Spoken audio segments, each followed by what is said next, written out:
record now, Diantha. Okay. With a reading from Discourses, page 392, Baba says, complete detachment is one of the essential conditions of lasting and true happiness. For the person who has complete detachment no longer creates for himself the suffering that is due to the unending thraldom produced by desires. Desirelessness makes an individual firm like a rock. He is neither moved by pleasure nor by sorrow. He is not upset by the onslaughts of opposites. The steadiness and equanimity that remain unaffected by opposites is possible only through complete detachment, which is an essential condition of lasting and true happiness. The individual who has complete detachment is not at the mercy of the opposites of experience, and being free from the thraldom of all desires, he no longer creates his own suffering. So, what an amazing teaching. And, you know, my thought is, and how difficult it is to live that 24/7. Detachment is something that this work of Byron Katie has helped me to slowly integrate into my life more and more. And then when I read Baba's words and he emphasizes how critical it is, you know, it's part of becoming desireless. Does anybody else have anything they'd like to say on that quote I just read from Baba? I'd like to say something. Good. Well, they say in the 12 steps, detach with love. If you can't detach with love, detach with courtesy. If you can't detach with courtesy, detach with an axe. Detach with what? What? An axe. An axe? Yeah. Oh, well, that is really interesting. Yeah. And I think Baba and the work have helped me learn to detach with love. And I didn't know how to do that before. And it's been a real work in progress. Anybody else want to share anything about detachment? It's an essential condition for lasting and true happiness. It seems to be one of those things that it's a lifelong project, and perhaps many lifetimes. Detachment. Yes. Resulting in, it seems to me, egoless state. Thank you, Douglas. I really appreciate that. Yes, that feels very true to me. And as I've said many times in this inquiry circle, I do notice that life gets easier and lighter, and the challenges are always there. But for me, detachment has been critically important. And I can tell when I'm upset, I'm noticing what I'm attached to. So anybody else have anything that you'd like to say before we jump into our inquiry work for today? Okay. Oh, you've got earphones on. Okay. Was somebody talking? Okay, I don't think anybody was. I have someone drilling outside my window. Maybe you'd like me to mute. You hear? Oh, well, as long as you unmute to say stuff, because we always like to hear from you. And this is Robin Oppenheim. I wanted to introduce. She's Hi, welcome, Robin. Hey. Welcome. Hi, everybody. Hi. I know a lot of faces. Hi, Tina. I see Tina and Anne. And who else do I see? We're not in. Oh, okay. Now she changed the view.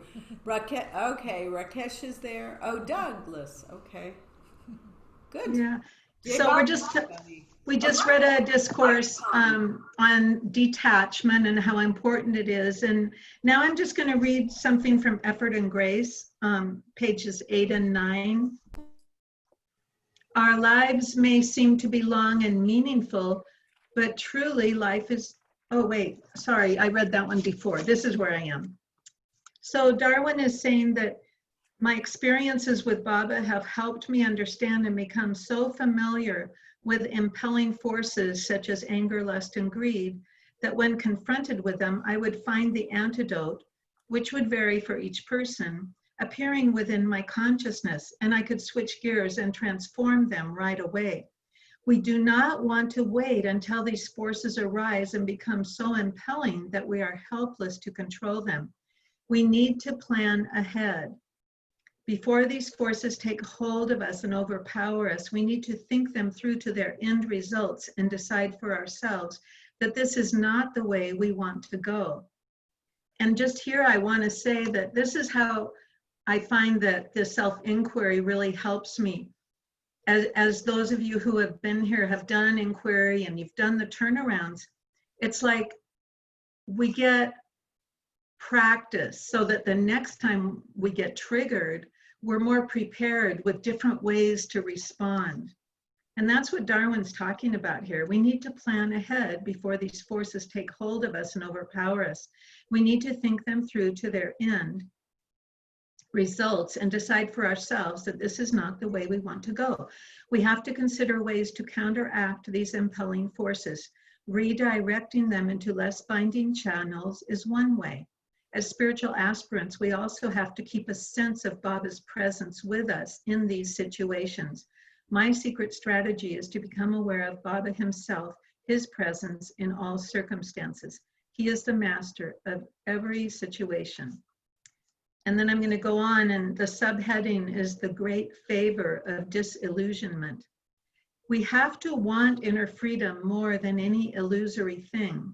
But we are dealing with our strongest addiction, our addiction to the creation. It is my understanding that we do not make spiritual progress if we are trying to create and maintain happy conditions in duality, while still maintaining unconscious bindings such as desires. The underlying purpose of life provides for gradual growth toward reality. But if we persist in trying to maintain a gross situation, it goes against this purpose. This is when the mechanism of disillusionment becomes activated.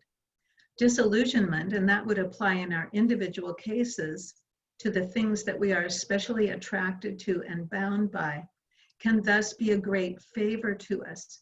Tragedies such as great losses and terrible pain give us temporary detachment. If one firmly holds on to the rock of faith, temporary detachment gradually becomes permanent inner detachment, which is based on understanding, combined with intense longing for God. Then we will seek the reality, and we begin to enter the spiritual path and work within toward truth. We look to the master within for security and support. As we go through different stages, our attitudes change. For example, in the beginning of the disillusionment process, when we are less mature, we feel thwarted and frustrated. As we become more mature, we learn how to become more detached in ways that are harmonious. Events in our lives are no longer seen as inflictions, but as blessings. In other words, as we progress, we do not always have the same reactions. The more mature we are, the more mature will be our reactions. Eventually, we are able to experience causeless happiness, an inner state of being that is not dependent upon the gross level at all. So, what we've been working on for the past few weeks is our Judge Your Neighbor worksheet on seeking love and approval and appreciation outside of ourselves. And we know that seeking love is always a cause of disillusionment because we are the love we seek. Baba lives in our heart.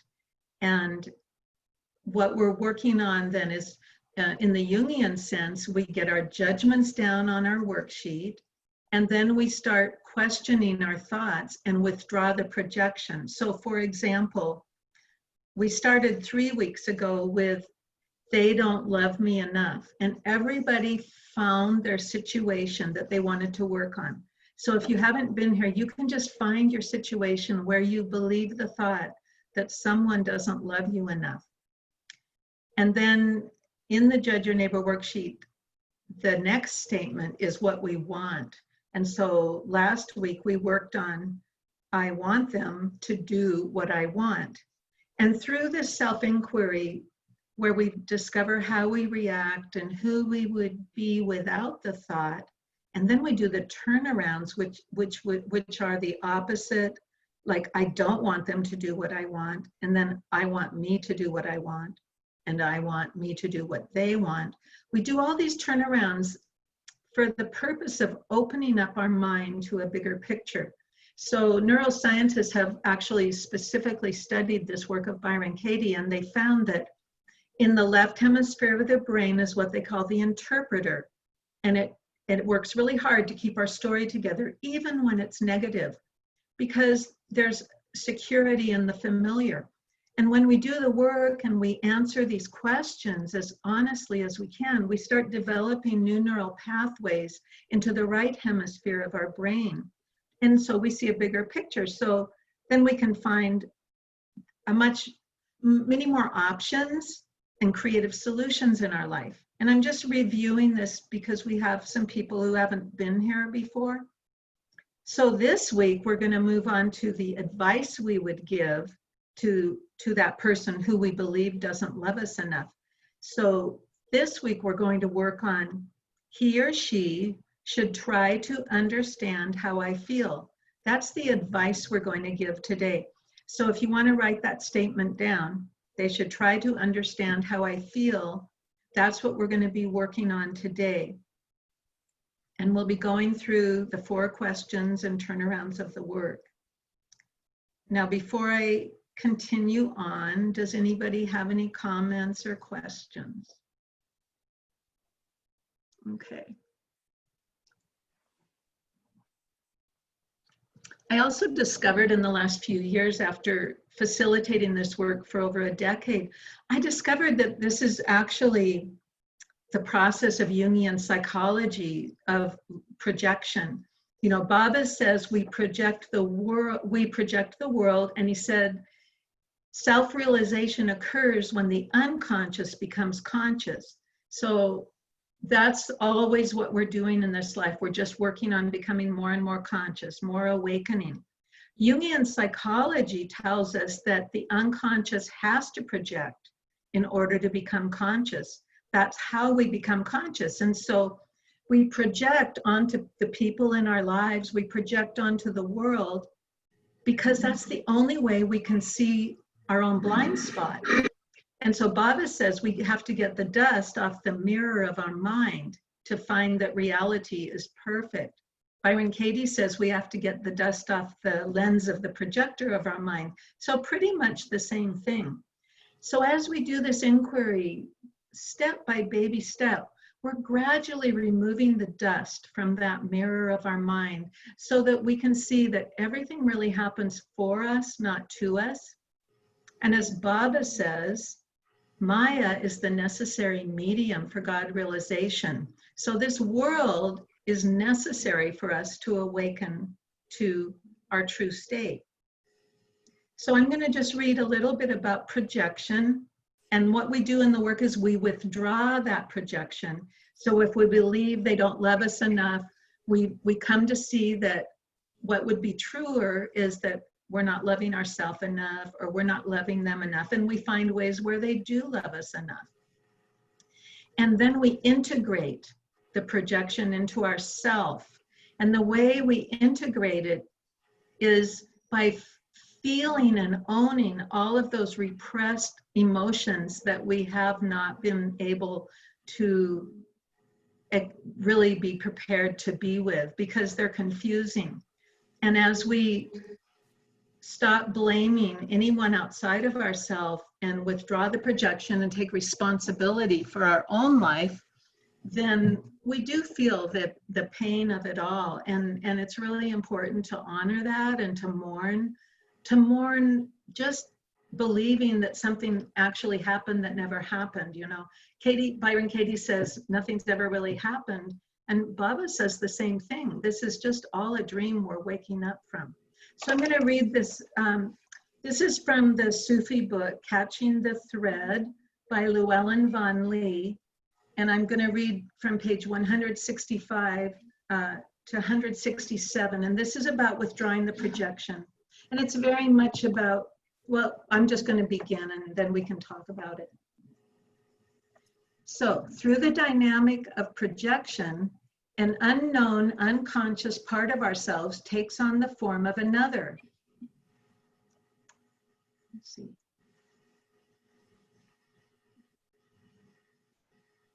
If they were not experienced through projection, they would remain forever hidden in the unconscious, their energy undifferentiated. Through projection, they become individualized and their qualities become familiar to us. But there comes the time when it is no longer helpful to project these energies. Instead, we need to integrate them, to acknowledge them as a part of ourselves. And I'll just stop here for a minute because it reminds me of how Baba is reminding us that he's in everyone and everything. And so this is bringing us to closer and closer to a non-dual awareness, which of course the mind will never comprehend. But we're, you know, the goal of this is to go beyond the mind. So we integrate what we projected into our own awareness as a part of ourselves. We need to take responsibility for these aspects of our psyche and use their energy creatively, even the energy of the shadow. So the shadow is just all those dark hidden parts of ourself that we really don't want to acknowledge. And sometimes the shadow can include positive, creative parts that for one reason or another were suppressed when we were children. The process of psychological transformation is a process of integrating the energies of the unconscious. And if our inner figures remain always as projections, their energy can never be integrated. The inner transformation is blocked. But to withdraw the projection is not easy. And the longer a projection remains, the harder withdrawing it becomes. For the projection itself then becomes engraved within the psyche. It becomes a stone figure standing in our way. Furthermore, not only is it difficult to withdraw our negative projections, to acknowledge our own darkness, it is also difficult to withdraw positive projections. The animus and anima, and especially the higher self, are numinous, awesome energies. They are gods and goddesses. It is often easier to allow another to live out our transpersonal nature than to accept this energy as our own divine self. And of course, we as Baba lovers would say that that is Baba in us. The shadow is the dark side of the ego, but the animus and anima are archetypal figures. And their energies take us beyond the ego. They are messengers of another world. This is why they are so powerful in projection, for they have the power of love. So, to withdraw projections is a lonely process, particularly when the projection has brought the tenderness of a lover's touch, the warmth of another's heart. But there comes the time when we need to turn our attention to the inner world and embrace our own inner dynamism. This road that takes us into the beyond is the loneliest path. Two cannot walk side by side, and so often we are left seemingly desolate and isolated. But only in our inner aloneness can we be embraced by the beloved. Only when we are totally naked before him will he take us in his arms. Let's see. At the beginning, the projection, the image of the beloved, is a helpful focus for the energies of love. But eventually, for the lover to reach the goal of love, every effort must be made to tear away this veil. And so I was thinking about those words, and what comes to me with Baba is that I love meditating on his pictures. And I've also noticed that there's a shift to wanting to just feel him inside of me more. And I think that's kind of what they're referring to. There comes a place where we don't project, but we withdraw the projection. And we know that Baba wants us to make room for him in our hearts. So that's how I feel about those words I just read. Does anybody have any thoughts they'd like to share? I'm not sure I understand. It was a lot to absorb. It is a lot, and of course it incorporates a lot of Jungian psychology, which we have talked about, but to try to put it more simply, even our happy projections, like a romantic relationship, and Baba tells us this too, even in love and marriage, there comes a time where through sacrifice and surrender, the way he describes raising a family and being together for a long time, the lust completely diminishes and becomes more of love, and it happens slowly over time. And in a sense, we can extrapolate that whole process to the world in general. We're gradually withdrawing that fascination with the creation, and more slowly and surely, we will come to know that the life in Baba is what our soul's only desire is. Does that make sense, Tina? Yeah, but I mean, what is the sentence about the transpersonal nature? There are a lot of big words. It kind of went. I know, and I think I read a part that I wasn't going to read. I couldn't see my highlighting well enough because I try to keep it a little more basic. So just forget about that other stuff, okay? Because with Baba, we don't need the transpersonal. Okay. What I love about the work is that it's practical. Baba doesn't want us to backbite. He wants us to love those that we can't love. And to me, the work gives me a step-by-step process to live that more and more. And that's really what matters. And I also find that by remembering Baba more and more, that helps me. And I notice the challenges still arise. So today we're going to start our inquiry now. And if you just arrived, the statement we're working on is, he or she should try to understand how I feel. So this is the Judge Your Neighbor worksheet, the statement 3, the advice we would give them. We're not saying that they should love us more. We're just saying they should understand how I feel. So it's kind of a more doable type of advice. And we've talked about that in the previous sessions. So everybody, if you haven't found your situation, find your situation where you really can honestly, reliably believe the thought that somebody should try to understand how you feel. And we'll just take a minute, and then I'll just make sure that everybody's ready to go through inquiry.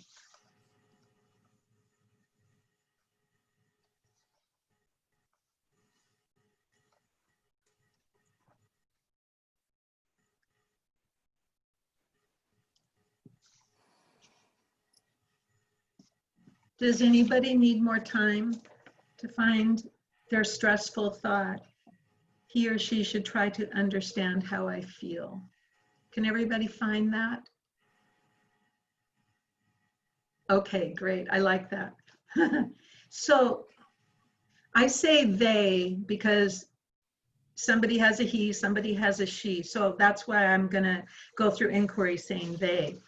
And I want you to try to stay in one situation with the person that you've chosen. Try to find a situation in time and space. Where were you? What time of day was it? How recently was it? And you can refer back to that as you answer these 4 questions, because the work really is meditation. And my role as the facilitator is to just contain the inquiry so that you can drop inside and access your inner wisdom, which is Baba's voice in our hearts, our intuition. Okay, so just take a few gentle breaths. So the first question, is it true that they should try to understand how you feel? And when you're ready, it's just a yes or a no. And if you want to join, be sure to unmute so we can do the group inquiry. Is it true that they should try to understand how you feel?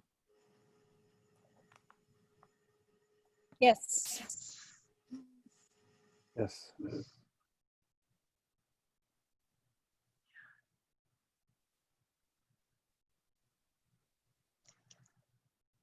So the second question, when you say yes to the first question,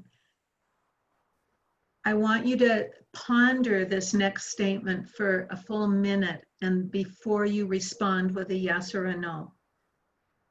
This is where you're actually going to go beyond that binary thinking of black and white. You're going to just open your mind to, it's like the don't know mind. You know, Katie talks a lot about the don't know mind and how wonderful it is. And I know Baba says true knowledge is knowing that we don't know anything.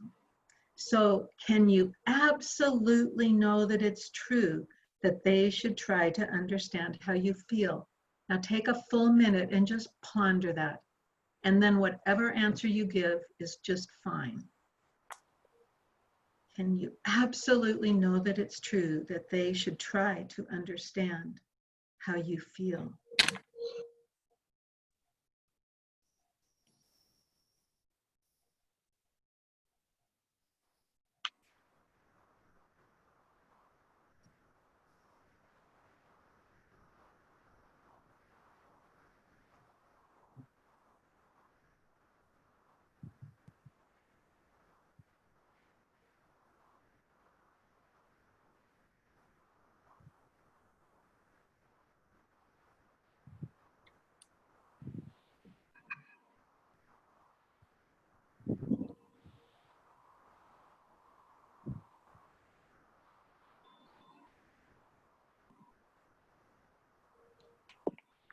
Has everybody found their answer?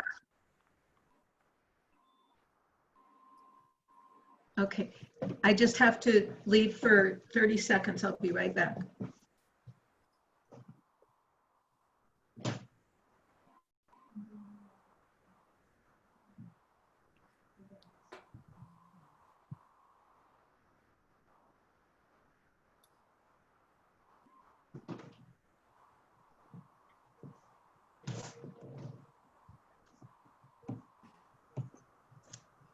Okay. So the next question is, how do you react? What happens when you believe that thought that they should try to understand how I feel? So Diantha, if you can put up the question 3 with the sub questions, we're going to look at that. And I'm going to ask you some of these sub questions. What the sub questions help with is they help us not just go into a story with how we react when we believe the thought. Normally what we do is we start telling stories about how we react. And so these sub-questions help us notice how we actually are reacting. Let's see, where is it? It's Q3. No, here, Diantha, it's called Q3 sub-questions. Up higher, there you go. Yay, thank you. Okay, so how do you react when you're believing the thought that they should try to understand how you feel? So first of all, what emotions do you feel when you're believing that thought? Really tune in to what emotions you feel, and please share when you find emotions.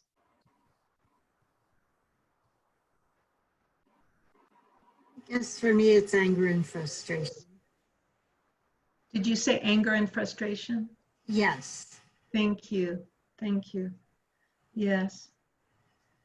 So in my situation, which we've been working on the same situation for several weeks, and my situation was that my husband, I wanted him to move to Myrtle Beach and he didn't want to. And when I was believing the thought that he didn't love me enough and that I wanted him to do what I want and that he should try to understand how I feel, I felt really sad. And I was going around with a contracted heart and feeling really like a victim and pretty helpless.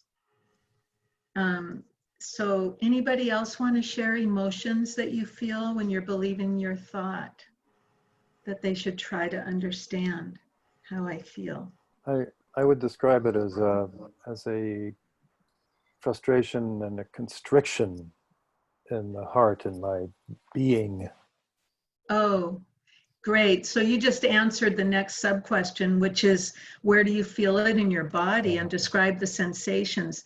So what we like to do here, Douglas, if you're willing, is to go into that constriction in your heart, and everybody go into the emotion that you're dealing with and find where it is in your body. Mine's also in my heart. It's a sadness, and it is a constriction. And we're going to go, as we've done every time, into the witness mode.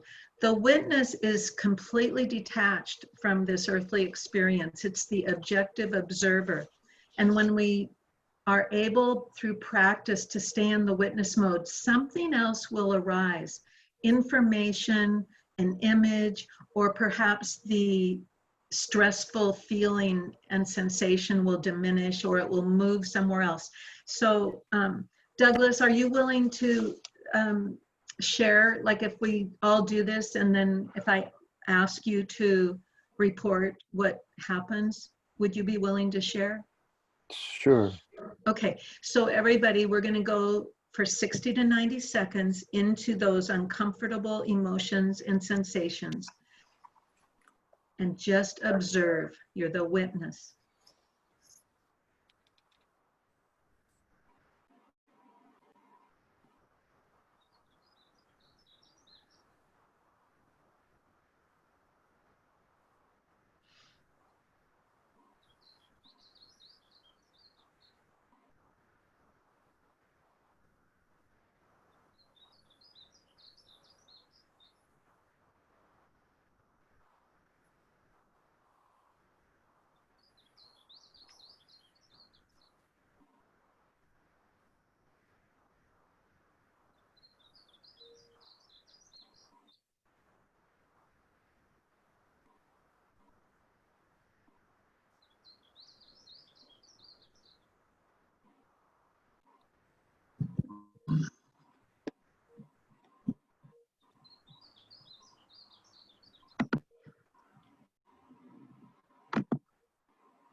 So Douglas, can you describe to me what you noticed?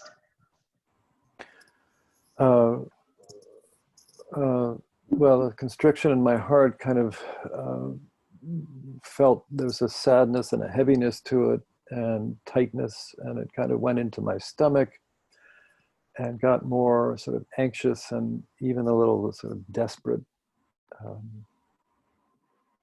Okay. Like I don't. So, yeah. Okay. So if you practice doing this when you notice the stressful, so thought precedes emotion, and when you can identify what you're thinking and believing that's causing your suffering, and then go into those sensations and emotions, probably with practice, in my experience, something will arise that will diminish the sensation, or you'll have an image, and it's often from childhood, where we're actually carrying the belief that as a child, we had the thought, probably with our parents, they should try to understand how I feel. And so we keep projecting that into our current life, just because we have to undo all of these things that we've created. So this is something that can become just an ongoing practice for us.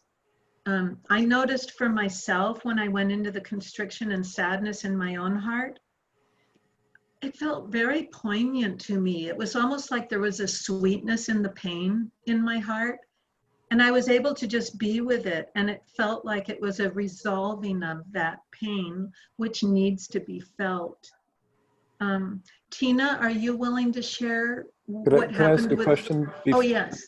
I just wanted to clarify. So there's a thinking piece that I think I missed. Is that what you were saying? A cognitive piece? Well, the cognitive piece is the stressful thought. They should try to understand how I Oh, okay. feel. Yeah, yeah. And in the work, Byron Katie says thought precedes emotion. Right. So, yeah. Does that explain it? Yeah, yeah, I got Yeah. that. Okay. And so when we're believing a stressful thought, there's always going to be those stressful emotions and sensations, which as a civilization, we've tended to repress and suppress because they're not comfortable. They're, you know, we don't know what to do with them. Right. And now we know that we can actually honor them, that they have information in them and that they don't last. Something will shift. And that's been my experience. So Tina, what was your experience? Well, you know, I still working on my father, and I think it's like more of a tightness in chest and stomach, and I'm still just observing it. It You're didn't, still, didn't really change. Oh, okay. Well, remember, the deepest work we do is on father, mother. It's like Katie says, if you want to get the job done, do the work on father, mother. Most of our projections onto others stem from our early childhood. And so the interesting thing is, like, my son behaves a lot like my father. yeah. And so this is where that detachment that Baba, what I read about in discourses, it's the hardest work, but it really pays off. When you can become detached from your son and still love him, that's what brought me to the work, was the work on my daughter, because I was going down. I was so depressed over my daughter's depression. And I kind of dug myself out of a hole bit by bit, but it's hard work. And you take it one step at a time, gentle and slow. But when you do the work on your father, you can know that that's probably going to heal a lot of relationships. Yeah, I feel I do accept my son in the way he is, but yeah. So let's move on to another sub-question. And this is kind of a obvious one when you've been doing the work for a while. In the early session of the inquiry circle, we just talked about 3 kinds of business.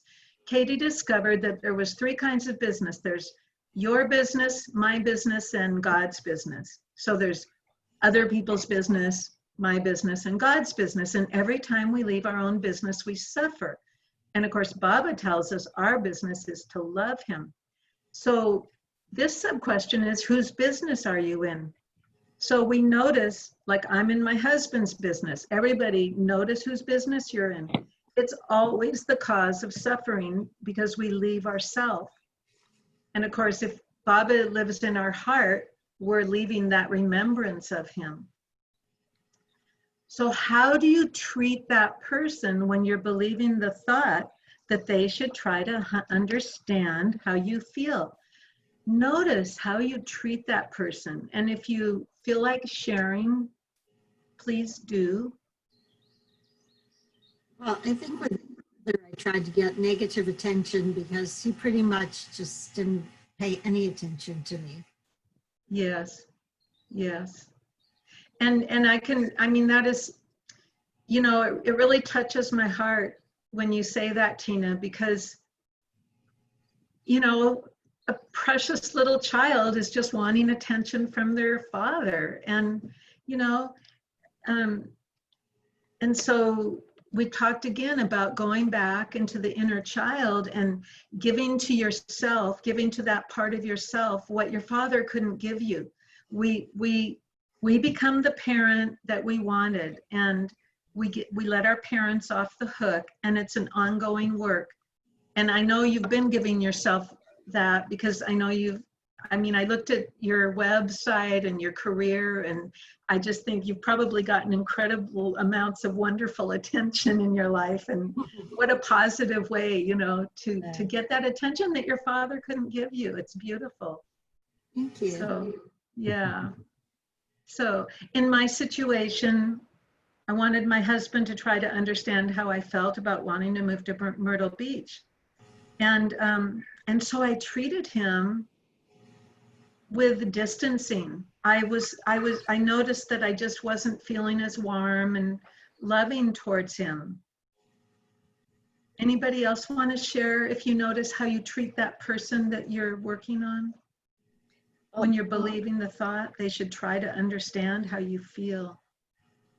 I know my internet connection isn't very good, but this is Jackie. And I distance myself from, I'm doing it with my brother. You know, I feel hurt, I feel shut out, I feel it in my throat and my heart, and I feel discounted and undervalued. And then if I feel that he should know how his way of treating me makes me feel, then I distance myself. I'm not going to reach out to him. Yeah. He's choosing to shut me out. That's what I think.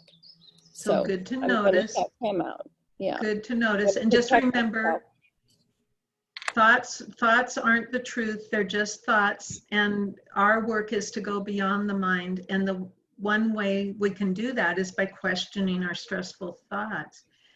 So the next question, the next sub-question of how we react is, how do we treat ourselves when we're believing the thought that they should try to understand how I feel? How do you treat yourself when you're believing that thought?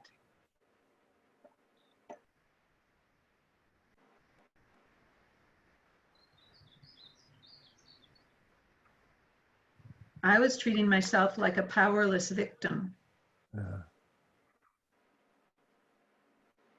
Anybody else? I treat myself as if I had no power, is another way to say that same thing. Yeah. Sort of victim place. Yeah. And it's a very young place. Yes. Yes. As I'm looking at what we're doing, what it says to me is, on every question, don't expect. Don't expect. For me, very important. And the first question here was just like that occipital bone, top bone that a chiropractor can set and everything else goes through in alignment if they know how to do this certain Atlas orthogonal technique. What I really appreciate so much is this reminder. Any should have, could have, would have. Oh, they should have been more kind. Oh, you should have. Oh, why didn't you? Could have. Yes. Probably Yes, a lot of from childhood, probably little kids can't say to themselves when we're older, Jeff, Anne, Jackie, don't expect anything. We're so geared to have our desires fulfilled. So what I'm going to really try to practice, because how can I take these lessons and put them into some kind of a real focus? And to me, it's practice not expecting. Somebody doesn't talk kindly to me, don't expect. I can then say, could you just be a little bit more kind? That really, but by forgetting to not expect, by forgetting to not expect, I shoot myself in the foot. Well, and you said the magic word in there, desire. This is because, you know, Baba tells us the cause of suffering is desire. And these are all our desires. They seem insignificant, but they happen all day long. Yes, they do. He should understand how I feel. That's a desire. And every time we desire, we suffer. And it's fascinating to see, you know, Darwin Shaw calls it the wanting machine, right? And so what I love about this self-inquiry is that it's just another way to unwind this addiction to creation and to wanting everything to be the way we want it. I mean, can you imagine what would it like to be desireless? I mean, it's beyond the mind, so we can't imagine it really. But thank you, Jeff, for sharing that. I really appreciate it. So another sub-question that's worth looking at is, what addictions or obsessions manifest when you're believing the thought that they should try to understand how I feel? Just notice.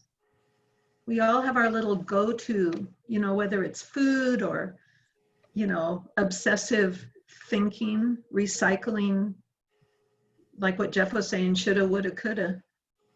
Does anybody have something they would like to share about an obsessive or addictive behavior that happens when we believe that? Father, he didn't like when I wouldn't eat what my mother made for dinner because he had worked hard to make that. So I refused to eat as a, pretty regular thing. Okay, so that was your obsession, was just don't give him what he wants, right? That's right. Yeah. Yeah, good to notice. Our egos have all this modus operandi, and all we can do is notice it with a lot of compassion, and then that we wear out these habits bit by bit. It doesn't change overnight, and you cannot beat yourself up. I mean, when I was starting to do the work, I was in such a hurry and I was making myself sick. And then I remembered, Katie saying, be gentle with yourself. Just take one baby step at a time. If we can just slowly unwind these things, we're making progress. So we have to be really gentle with ourselves. So now let's just notice, what do you fail to see when you're believing the thought that they should try to understand how I feel? What do you fail to see when you're believing that thought?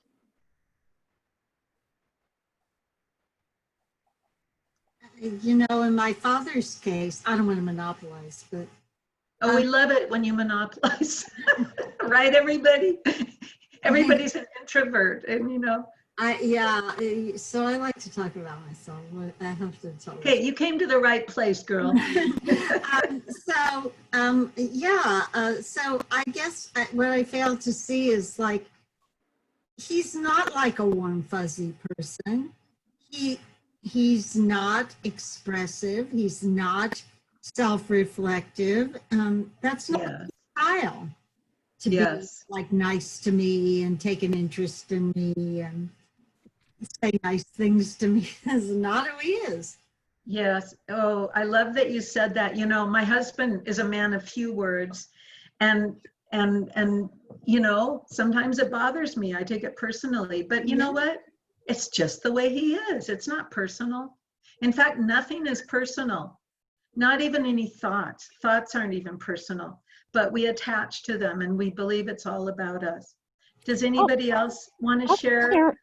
I'll share a story. I'll share a story. This is Jackie, if you can hear me. Hey, Jackie. I was working on my brother, and how I had lunch with him and my sister last Wednesday, and I felt very shut out by him. Yes. And it's an old behavior pattern. Anyway, what I failed to see or know since then, it doesn't explain all of it. Some of it is his personality and behavior. He is a very private person, but he's hard of hearing, and he refuses to wear hearing aids or get them. I know that one too. And I didn't know that, so my sister's theory is that he couldn't hear half of what we were saying or what I was saying, and he just turned to her and kind of ignored me, So, so it's interesting. We can personalize things that we shouldn't. It doesn't mean that there isn't still a pattern and a relationship thing that needs to be healed there. But, here's a factor that I didn't observe and I didn't know, and I've since learned. Yeah. So. Well, and so you failed to see, that, he has, and that happened with my husband for a long time. I kept repeating myself, and finally I just said, I think you should get your hearing checked. And it turned out, he sure did need hearing aids. Wow.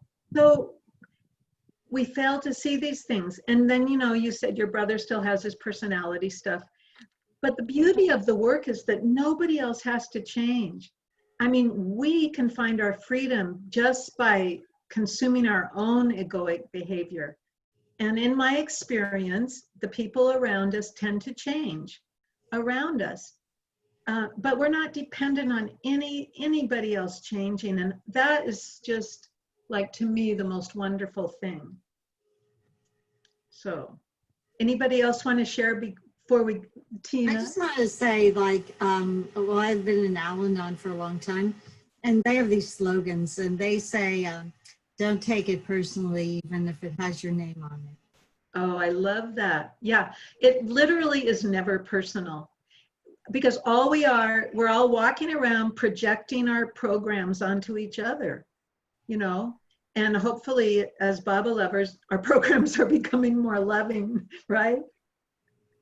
But it's not always the case. And it just helps to know that it's not personal. It's really been a key for me in becoming more free of attachment to anything that people are doing or saying.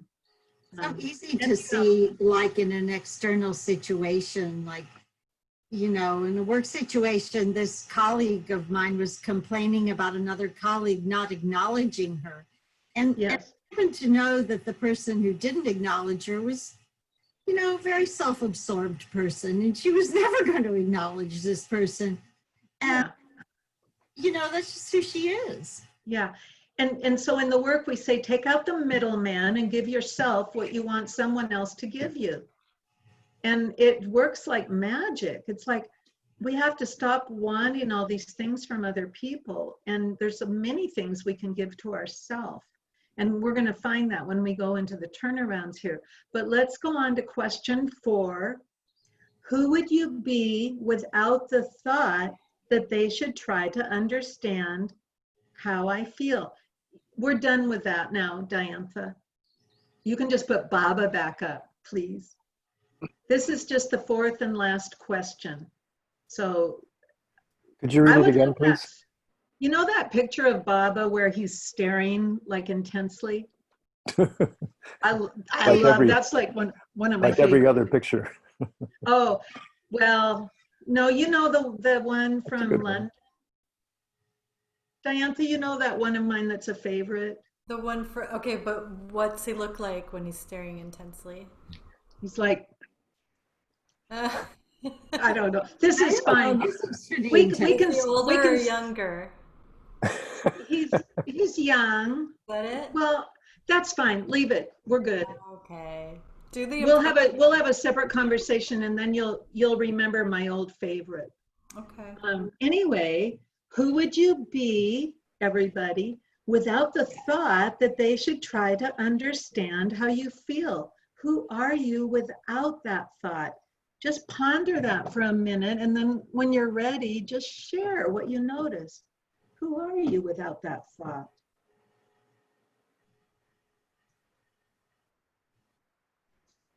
Thoughtless. What? You're thoughtless. Thoughtless in a good way, right? Absolutely in a good way. Thoughtlessly good. The best. Without that thought, you feel thoughtlessly good because there's no desire or pull. I want, I should. It's wonderful. Yeah. I have this photo. You might be thinking of this photo of Bob, but I'm not sure. I don't know. Well, hold it up because I can't see it. Oh, no, I mean, I love that one. They're all good. You can't go wrong with Baba. So it's perfect. Perfect, perfect, perfect. Anybody else want to share who you are without the thought before we move on to the turnarounds? I'm just more complete, more whole, more confident. Yeah. And in your business, right? Yeah. You're back taking care of yourself, nurturing that relationship with Baba in our heart.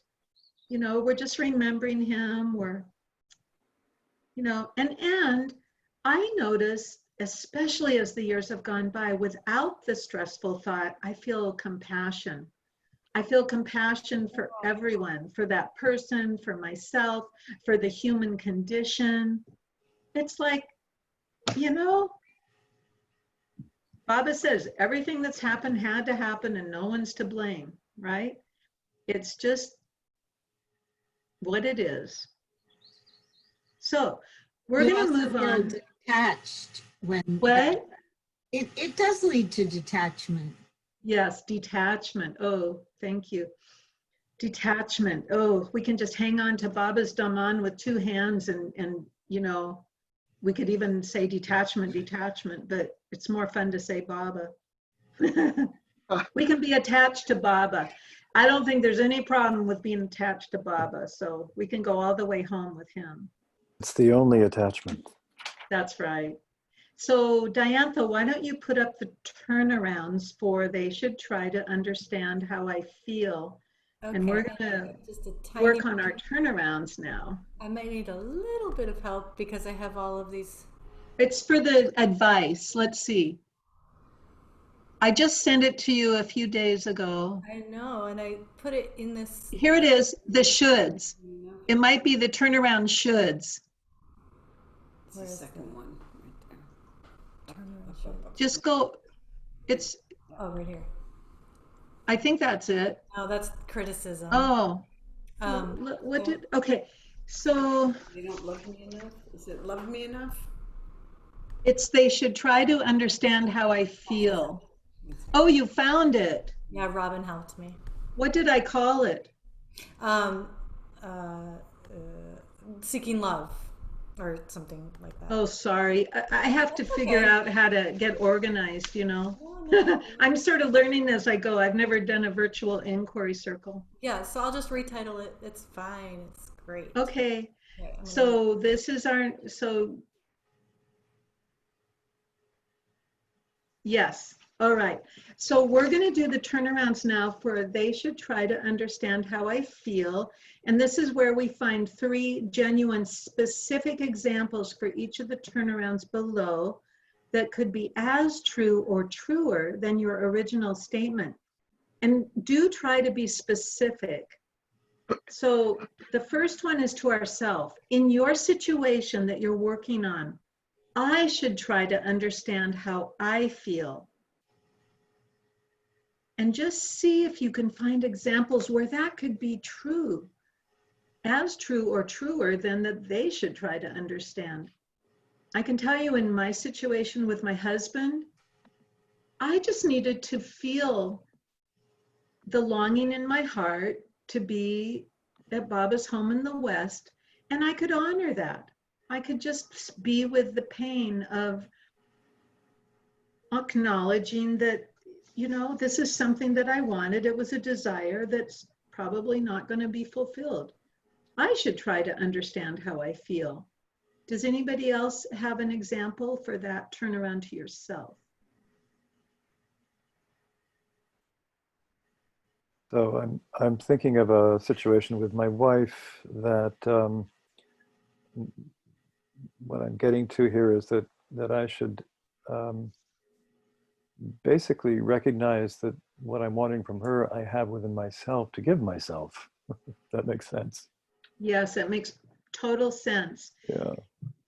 And this is what we're working on. Every time we project something, you know, that we want onto another, then we've left ourselves. And it's always within us. It's always within us. And when I did try to understand how I feel, the inspiration came to me that I could just go spend a few months in Myrtle Beach, and it all worked out. And so we can always find proactive solutions in these situations. And does anybody else have an example that they would be willing to share? Well, I can see that I cut myself off from my feelings. Yes. When I feel hurt and cut out and feel like they don't understand my feeling, I learn not to feel their feelings or, you know, to express them in indirect ways, the negative feelings. So I'm doing that to myself. What I feel they're doing to me, I'm also doing to myself. Yes. Instead of And, being connected. and I do think it's kind of the human condition where we do suppress these uncomfortable emotions. And I should try to understand how I feel. And that means I have to feel it. I just have to feel the pain. And I believe that's probably just a way of consuming our samskaras. Because we can't help it if we feel sad or disappointed or disillusioned. We just have to feel it and notice that's not who we really are. You know, our soul is completely detached from the Well, mental. and also when I do that, I'm allowing, but he's treating me, I'm treating myself. Say that again, Jackie. Oh, well then what I'm doing too is I'm treating myself the very way he's treating me, and yes, which numbs me to my feelings and leaves me in the kind of hurt and disconnect. Yes. Thank you. So now we can go on to the turnaround to the other, which always begins with an I. And on the Judge Your Neighbor worksheet that you can download for free from thework.com, they have the examples of the turnarounds on the bottom right corner of that page. So I should try to understand how they feel. So in your situation, everybody, take a moment and just notice, oh, I'm going to try to understand how they feel. And just take a moment and just ponder that.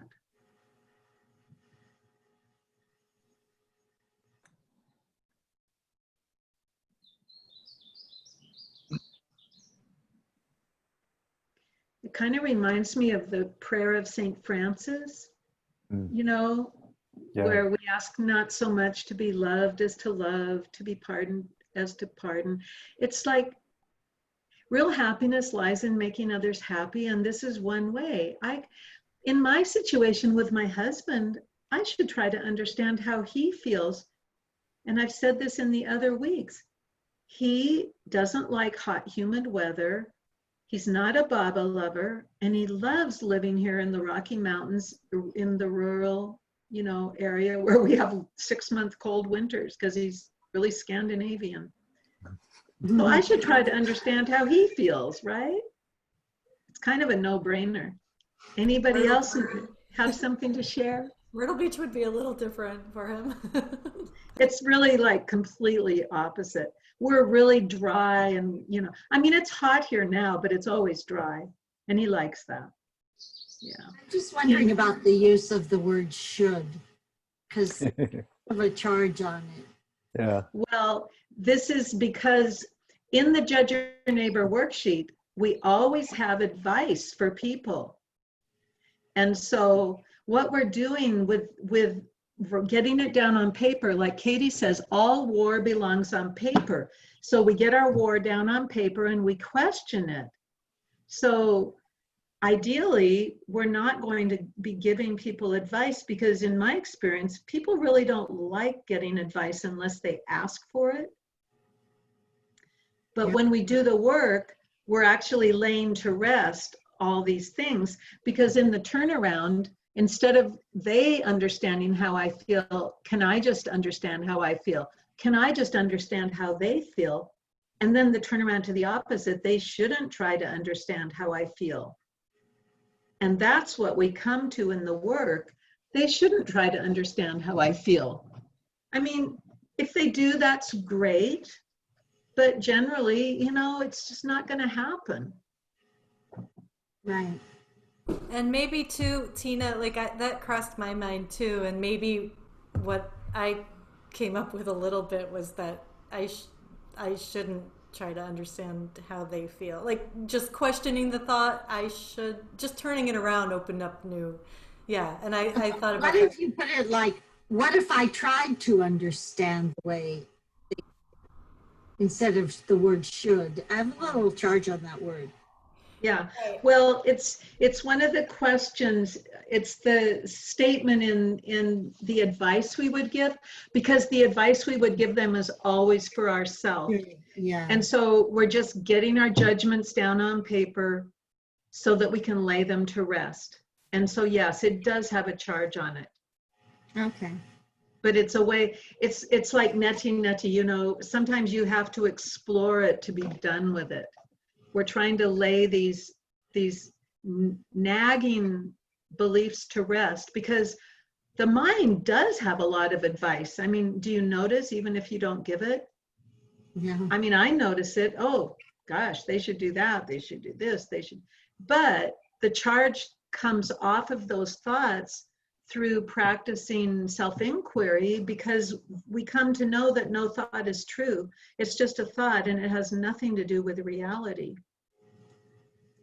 So my experience of the turnarounds is that I sort of experience the statement as a knot that's tied really tight. And in this situation, it's they should try to understand how I feel. But then when I explore with the 4 questions of the work and the turnarounds, it's like the knot just gets loosened. And it's like it just opens up. And, you know, scientifically, we're developing those neural pathways into the right hemisphere of the brain where we just see a bigger picture of life. And yes, absolutely, Tina, we come to the place where we don't want to give any advice to anyone. But until we reach that point, sometimes it helps to question what's passing through our minds. Yeah. I have a question though about they shouldn't try to understand how I feel in an intimate relationship, in a marriage or some relationship of that importance in life. Yeah.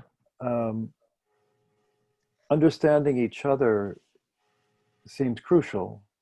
And so I'm not quite sure how to, I kind of get the intention behind it, but I'm not sure how it applies to that level of relationship. Well, it does apply, actually. And I can say several things on it. So in the work, Byron Katie says the real marriage is to yourself. And we know that's true with Baba. The real marriage is to ourself. And it's great if our partner understands how we feel. And I do experience that sometimes, you know, that there's a real rapport. However, if we're believing that they should understand how we feel and they're not, we really suffer. And so the work is all about just working on ourselves. It's not about changing our partner. And my husband has never done the work. You know, he's told me go do the work, you know, because he knows it's a process that works for me. But it's like, it's given me a certain freedom because nobody has to change. Now, my children, you know, when they were growing up, when they were teenagers, before I found the work, I was constantly giving them advice. And when I found the work and I stopped giving advice, they actually started coming to me and asking me for advice. And even if I would say, I don't know what's right for you, but in your situation, I might do this. But it's also true in a marriage. I don't know. I have found that if I can just stay in my own business and do my own inner work and share what I discover, my husband changes, my children change, everybody around me changes when I do my inner work. And I love the independence of not waiting for somebody else to change so that I can feel better. That's my experience.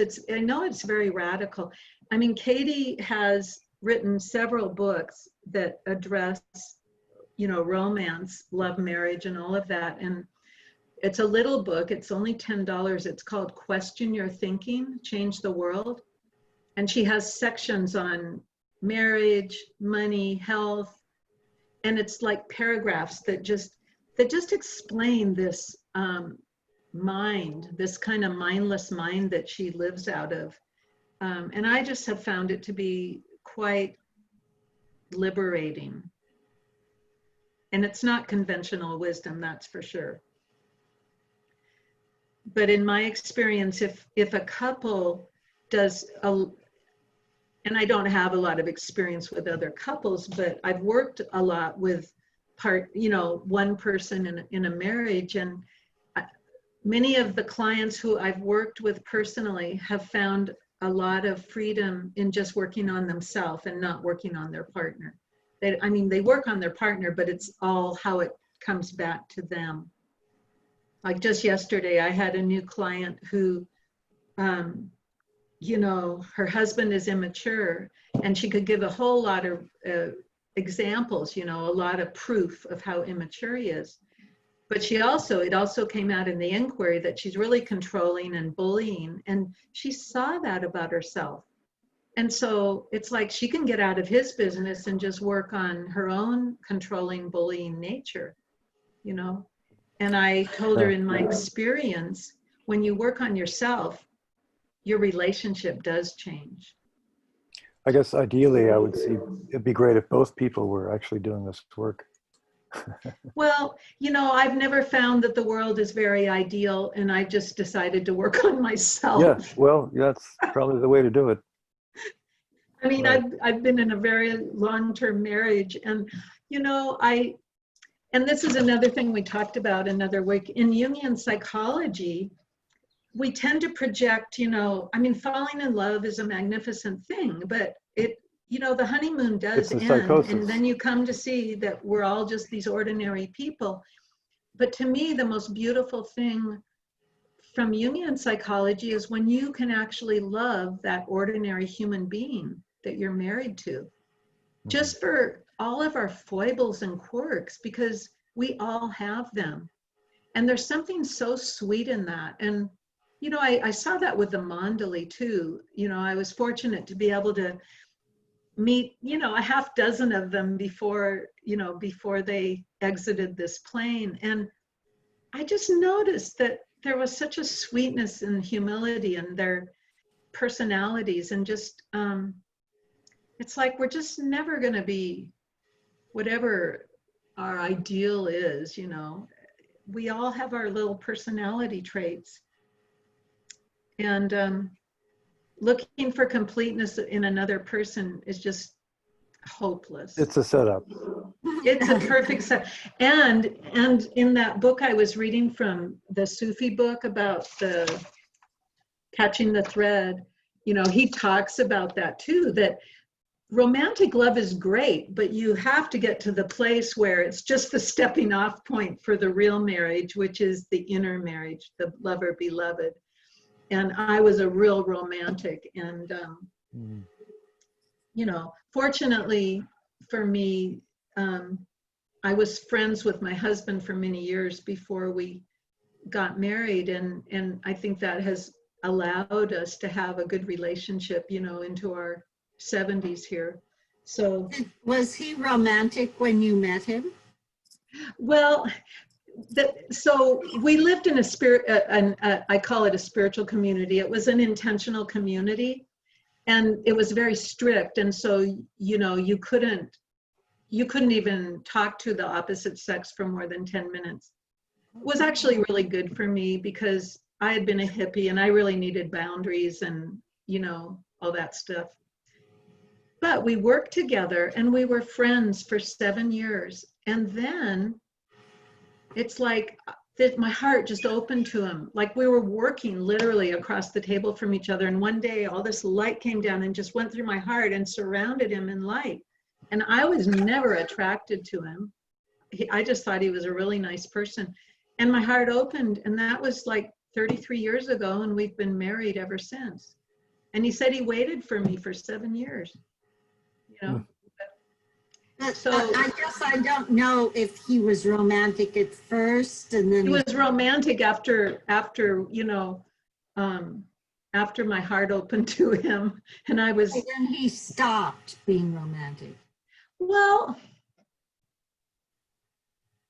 that's a good question. I can only say that over a long marriage, everything changes. And I think it just turns more into, like what Baba says, lust just grows slowly into love. And And yes, he's romantic in a way. I mean, he does really nice things for me. I mean, he sends me to India. He sends me to Myrtle Beach. He supports everything I want to do. I mean, that's romantic, right? I don't know if that's what You you chant want. together in the morning, right? That's Yeah. romantic. If you want like Yeah. the flowers. I and guess I don't. I guess romance isn't so important, you know. I don't It's know. just I not wondered important. what you wanted, and if he was. He was very romantic in our early years, you know, when we were having children, and yes. And he was also a wonderful father. But yes, we had romance when we were younger. It wasn't said this way, but I've heard this expression, we fall in lust. Then maybe we fall in love as that bonding, that marriage goes on and on. But that romantic beginning, that extraordinary period of just that love is extraordinary. But we all know 5, 10, 15, 20, 25 years later, 30, 33 years later, there's just this extraordinary bond of friendship and love that you want to do for each other. You do it naturally. You know what each other love. Yeah. Thank you. Well said. Yes, that's definitely my experience.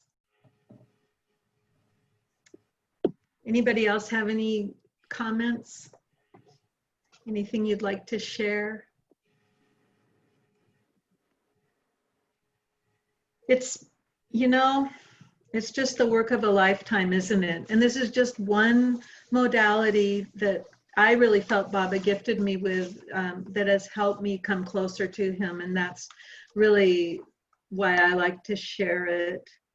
And I do have a few closing quotes. Let's see, what do I have? The Path of Love, page 40 and 41. So Baba says, Hafez also advises against the futility of trying to catch the falcon of knowledge when he says that nothing but emptiness can ever come into the net of imagination. Thus, the most powerful mind in imagination is entirely helpless against knowledge, because it comes only after all power of imagination is completely and absolutely exhausted and ended. For imagination to go, mind must go. And for knowledge to come, consciousness must remain. Only when the mind disappears does consciousness get freed of all imaginary this and that and I and you. The moment of consciousness is freed from all imagination. This consciousness of nothing is all at once transformed into knowledge of everything.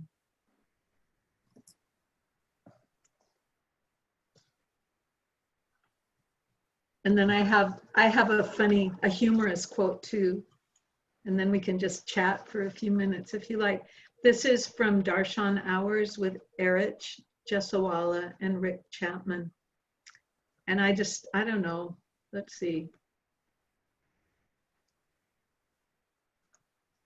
It is because being the avatar, I do not act, but become everything as everything. The avatar who is infinite knowledge becomes infinite ignorance too. He says, I am the Lord of the universe. I know everything. I have given you your body. I reside in you. Yet I ask you daily about your health. Do you know why? I want you to be healthy so that I can pulverize you in my love. I don't know. I love that. I give and I demand, such is the dual role that I play eternally with creation. So our beloved is quite a beloved.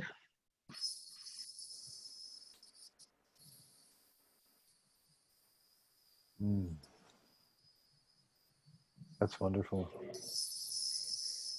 Yeah. So we're getting pulverized. We are.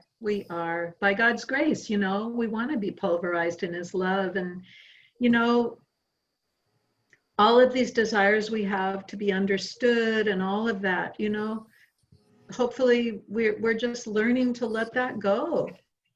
Slowly but surely. And, you know, Baba says we have to have infinite longing and infinite patience. So here we are. Oh, and then I'll just say this in the recording. Diantha may not be available next week, but if you want to show up, there's a chance that she'll be here. And if not, then we will resume the following week to finish up this worksheet. On seeking love. We've been working on this worksheet on seeking love outside of ourselves for a month now. So, you know, it's a big one. So if anybody wants to say anything, now's the time. I just want to know about Diantha's plans. Diantha wants to know her plans too. I want to know where